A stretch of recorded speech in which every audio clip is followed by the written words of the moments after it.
Hello and welcome back to Unikron's Gaming. Today I'm going to be looking at a game called Mystic Warriors by Konami. So, as per usual, first things first, let's do a little bit of brief history courtesy of Wikipedia.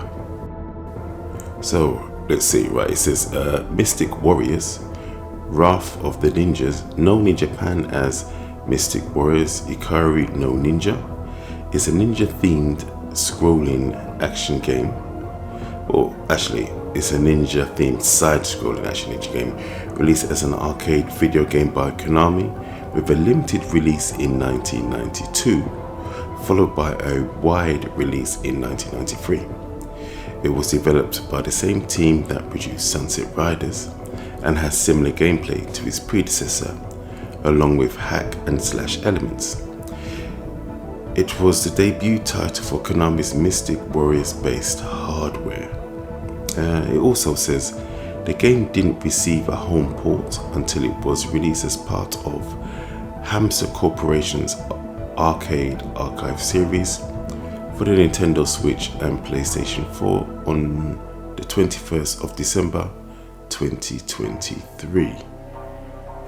Right. You know what, let me click on reception because I want to know this. In Japan, Game Machine listed Mystic Warriors on their April 15th, 1993 issue as being the 9th most successful table arcade unit of the month. Okay. What else does it say in here? No, nothing much of interest, to be honest, because I just wanted to know how popular this game actually was, especially since it didn't receive any ports. And I know Sunset Riders was quite popular around my area. Okay, so there's nothing much on this game. Right, well, that is Mystic Warriors. Obviously, I guessed it was the same team that did Sunset Riders. I would have been very shocked if they weren't. But anyway, let's get on to the game itself. So all the footage for this game is taken from my PS5 Pro running a PS4 game. So I'm just showing you, just the manual. It's quite a simple arcade game, to be honest. There's nothing tricky or hard about it. Just simple controls, easy to get into, good gameplay. So yeah, these are just the manual and the characters you can pick. Presentation. So as per usual, I'm going to be using my notes that I took while I was playing the game. By the way, I am proper old school when it comes to my notes. Listen, pen and paper, ain't that good? But anyway, okay. Let's see what I've got. I've got here. It's a very colourful game. Nice big chunky sprites. You know what? You have to have lovely chunky sprites when you're playing arcade games. It's just the thing. It's just like, I love chunky sprites, especially if they're well animated. Yeah, love that ish. Love it. Yeah. So nice colourful game with big chunky sprites. And sprites are also colourful as well. The ninjas aren't some sort of drab black or grey ninjas. Not there's anything wrong with black or grey or even white, but they're very, very colourful. Very colourful. So it's almost a Saturday morning cartoon ninjas. You know what I mean? It could have been a TV show. That's the type of thing that these ninjas sort of look like and represent. This could be a Saturday morning cartoon adaptation into a video game easily. Yeah. I've also got the stages are vibrant and the variety is also good, and there's some decent parallax scrolling there as well. It's not like, oh my god, the game relies on parallax scrolling or anything, but it's there and it does the job. So yeah, the main sprites, I think they really do animate well. And to be honest, in this game, the stars of the show are probably the bosses. They look phenomenal in this game to me. They really are the stars of the show. I think, which to me is great. And it's a great look. In general, the UI I think is pretty clean. You got your point system, your energy. It's easily spaced out, so you know who's who and whose life is whose life if you're playing this in multiplayer. Obviously I didn't play this in multiplayer, I just played this in a single player situation. As you can see here, we've got some excellent effects for fire. Animated fire looks really nice, and look at the boss character as some sort of evil ninja inferno guy. He's probably got a name, but I don't know the name. But yeah, he looks really cool. The truck crashing through looks nice. Yeah, everything's just good. I didn't notice any slowdown or any graphical glitches, which is considering slowdown would probably be more playability. But yeah, so yeah, I mean, it could have done with a bit more parallel scrolling for my liking, because I'm a fan of parallel scrolling, and we could have had a bit more animation in the water, as you see there. But as a whole, I think this game more concentrates on the sprite work, and the sprite work, to be honest, is bloody excellent. So yeah, presentation, the way the game looks is top notch for me. Really strong, a really strong game. Audio. Okay, so when it comes to audio, I want to talk about the background music first. I just need you to listen to this background music stage. It's bloody excellent.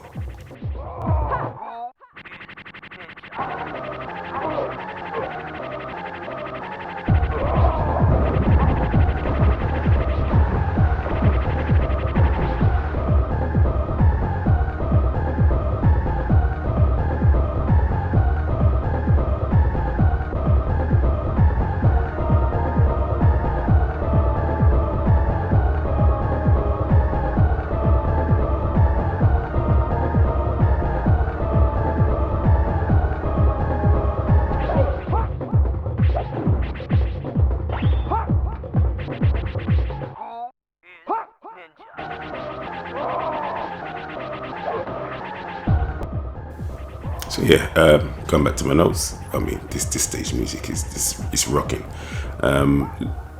Yeah, I'm gonna mix it up again. Let's talk about speech. There's quite a bit of speech, but I noticed that the quality seems a bit muffled. I'm not too sure what's going on there. I don't know if it's the emulation of the game or if it's the actual game itself. I'm gonna say it's probably the game itself, because arcade archives are genuinely very good. The sound effects do their job. The explosions are excellent. Your ninja stars, the sound of them when they're hitting things, when the enemies' noises, like the speech there when they die, like ooh ooh ooh oh, and the bosses as well. The boss's speech, your speech, even the title screen says the name of the game. So that's really nice as well. So yeah, the general sound effects and the speech are good. Speech, once again, is muffled. The sound effects I think are pretty cool. There's nothing like overly bassy or anything like that, but it's good. But the start of the show is the stage music for all the stages. They are excellent, really good. Even the dance music reminds me a little bit of Ridge Racer, of Namco's Ridge Racer, which is never ever a bad thing. So that's really cool as well. The only thing for me that's a negative for the music, once again, it's a little bit muffled. I'm not too sure what's going on with the quality of the sound in general. It feels like I don't know, that someone's put cotton wool over a speaker, so it just sounds a little bit muffled. Perhaps it's the compression that they needed to fit it on the jammer board, I don't know, but whatever it is, it's a bit of a low point for me, because the speech and the music are so good. It's just a shame that they're not of a better quality. To be honest, the speech sounds like Teenage Mutant Ninja Turtles. It sounds like what African did it, Aliens. I think the speech is Sunset Riders, yeah, but it just sounds like a lower bit rate. I don't know how to describe it, but it just sounds muffled to me. That's the best way I could describe it. So yeah, if it wasn't for that, the sound would be mostly perfect, to be honest. It's just really, really cool, but unfortunately it's the quality of the sound, which is a shame because it's so bloody good. I don't know what happened there. Like I said, it could be Arcade Archives, but I've never had a problem with any of their games before, and I've got a ton of their games on my PlayStation, so I'm more likely to, go with the fact that it's probably the game. I have nothing to compare it to. I suppose I could just play this on main and check it out, but I'm not going to do that because, like I said, all this footage is from the Arcade Archive version, so I want you to hear it in all its glory. And if the glory is a bit messy, the glory is a bit messy. So yeah, this is what I'm playing on. So if you're playing it on PlayStation, you will have this experience, whereas it may depend on if you're playing on if your laptop's got good speakers, if your TV's got good speakers, if your speakers plugged into your PC's got good speakers, who knows. But at least with this, the PlayStation version, if you're going to play it, it should sound like this. Alright, audio's done now. Cool.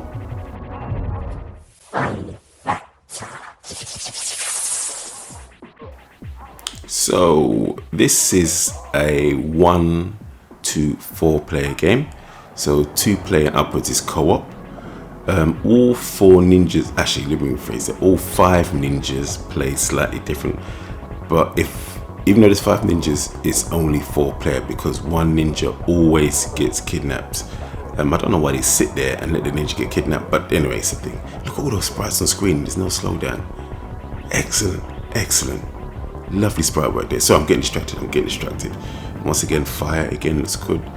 The design for the airplane looks a bit, parallel scrolling, as you can see there, is basic, but you still concentrate on the ninjas and what's going on, so it doesn't distract. Where am I with my notes? Oh yeah, the ninjas all play slightly differently. They've got different stats, but they're all good. None of them are rubbish, to be honest. And the good thing is they all look different as well. So yeah, whatever. You have to learn the boss patterns, but it's easily doable. What I do like is that the bosses don't seem random. There is strategy and patterns to them. I could see someone 1cc in this game, if I'm brutally honest. It's one of those games you can get good at and you can show off. So that's always a plus for me when it comes to arcade games, because sometimes they're just there to steal your money, and you're just not gonna get past it. Even once you know the game inside out, certain things you just have to die.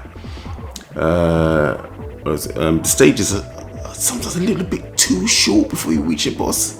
It can be a bit too short, but it doesn't overstay its welcome, so that's always good. The variety is nice in them. They look great. There's a decent bit of platforming there as well. A few of the boss battles can be a little bit cheap for me, just for me personally. There were parts where, there was a lot of bullets on screen. It's almost like a bit of a bullet hell, and I was like, how do I get past this without being hit? But there you go. It could be something I could get past once I know the game better. So I only played through this game I think 3 times for this video. In general, I think the playability for this game is great. I love the upgrade system. I love the fact you can get magic. It's not confusing at all. And the stages, there's variety in this game. There's a lot of variety in this game.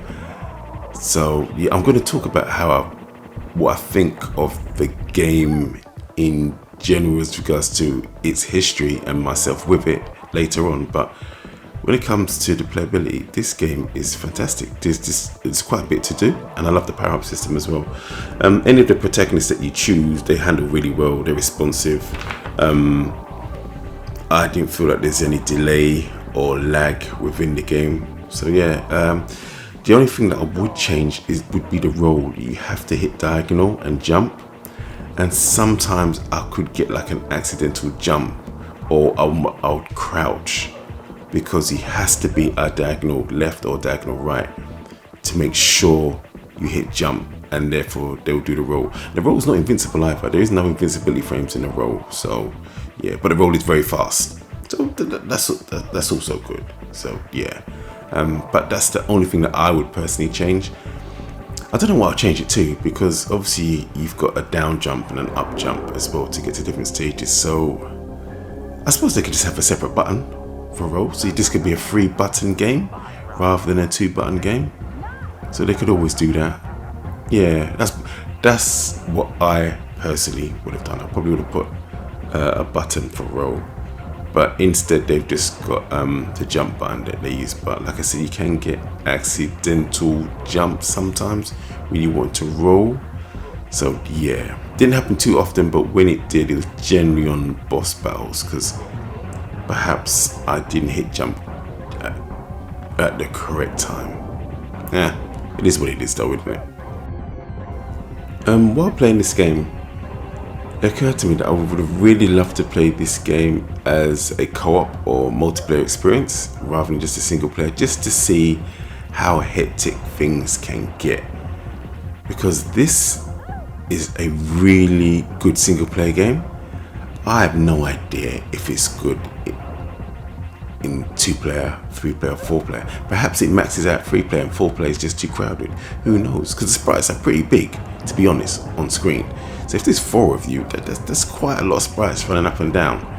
So it would have been nice just to see that, but I wasn't able to, unfortunately. But as a single player experience, I still enjoyed it. But that's the only thing I wish I could have done for the video, because when I can, I like to meet up with Chelsea and get footage for these games in multiplayer.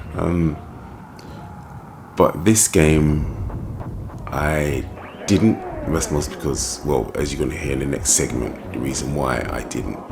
But yeah, this game I just didn't. So it would have been nice. This character here was the last character that I chose. He was really pretty cool. I actually really did like him. And yeah, he was nice. But yeah, have you played the game? What would you think about this game? Wait, did I just slash a bullet there? Wait, can you slash bullets? I just noticed that there. Oh, I'm gonna have to play this game again and try that. I didn't notice. I think you may be able to do a melee attack against bullets. You know, the slow pink ones. More investigation, more investigation. It wasn't thorough enough. Bonus round. Okay, I just want to talk about my personal history of the game. Basically, there is none. I've never seen or heard of this game before it was available for purchase via Arcade Archives. I'm not sure why I've never seen it in, or it never popped up in one of those corner shops back in the day, or a kebab shop, or fish and chip shop, a video rental store, or or proper arcade venue. I don't know how I never noticed it. Perhaps it was just I never saw it in an arcade venue, but in the smaller stores or shops I just talked about, it was never there. I definitely know that. I never came across it. I don't know if this game was popular. Back in the day, no one that I know ever spoke about this game. This is brand new to me. Before 2023, I didn't know this game existed. Literally, I just did not know. Like I said, no one that I know has ever mentioned it. Perhaps, I don't know, the vendors were happy with Konami's X-Men, Sunset Riders, Teenage Mutant Ninja Turtles, Turtles in Time, or even Konami's Aliens. Perhaps they were okay with those, and they were making them enough money, and they thought perhaps it's a bit of a gamble exchanging any of those games for Mystic Warriors. But who knows? The juice wasn't worth the squeeze. Who knows? Yeah, I just never came across this game, and I'm shocked. This game is really, really good. I don't know why I didn't. So you guys tell me, was this a popular game? And why didn't it get a port? How was there no port? I don't understand this. No SNES, no Mega Drive, no PC Engine, Mega CD. Has it been in any of Konami's collections throughout the years? Maybe on a PlayStation, GameCube, something, Xbox Live Arcade, PSN. I've never come across this. How come? I'm just baffled. It's is it just been in Konami's vaults? Obviously, I've heard of Sunset Riders. What's the other games I mentioned? Aliens, the Turtles games. Heard of all of those, but I've obviously played them in arcade. But Konami's X-Men. How come I never came across this? Then again, there's no way they would have exchanged this for X-Men. X-Men was too popular. Konami's X-Men I'm talking about, but still, how come I never came across this? Have you? Was it popular? Was you one of those people that was dying for a port of this back in the day and it never came out? I don't know. Anyway, that's me done. I hope you all are safe. I hope you all are well. Take care of yourself, and I'll see you in my next video. Peace